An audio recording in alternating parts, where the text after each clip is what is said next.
Hey everybody, this is Dylan with the Bentonville Farmers Market, and we are out here at Ozark Acre Farms with Chris, who raises pigs and chickens. We're just going to learn a little bit about what he does out here, his farm, how long he's been out here, and his participation in the market.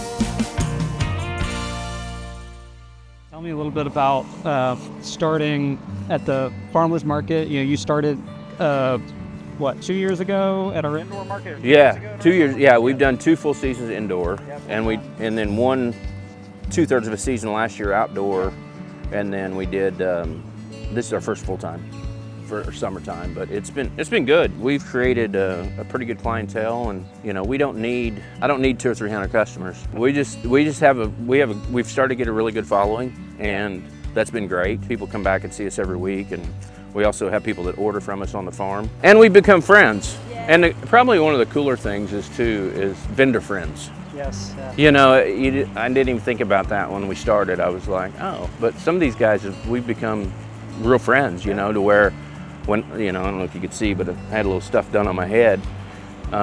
People called me. So the food truck who cut the cheese, Rick and Kathy, reached out to me. Tommy from Deserve Chocolate. And Mike and Cindy from the skincare people, all reached out to me to ask me how I was doing. Just texted me, say, hey, how you doing? And I feel like if I needed something, I could call any of those people, and they would come and run. I know visiting your website, you do some organic and regenerative practices. So tell me a little bit about what that looks like. So I just moved these guys into this shelter today. They're on grass inside.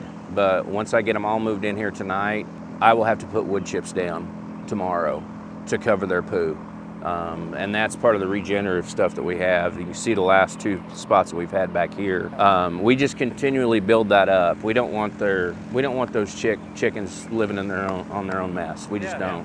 And so every 2 to 3 days, I just put a little thin layer down, and we just build that up. And then once they're done, I clean that out, and we take and compost it. Nice. And then we spread that out on the fields. Like, I'll replant that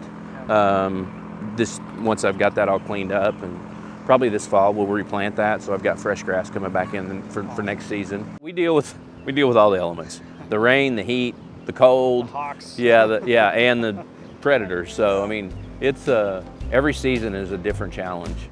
I tell you what we're seeing too a lot, and we're getting a lot of comments on, is the quality of the product from locally raised and pasture raised product. Seeing a lot of that where people are kind of flipping that switch and going, I would rather buy local than I would from a big box store.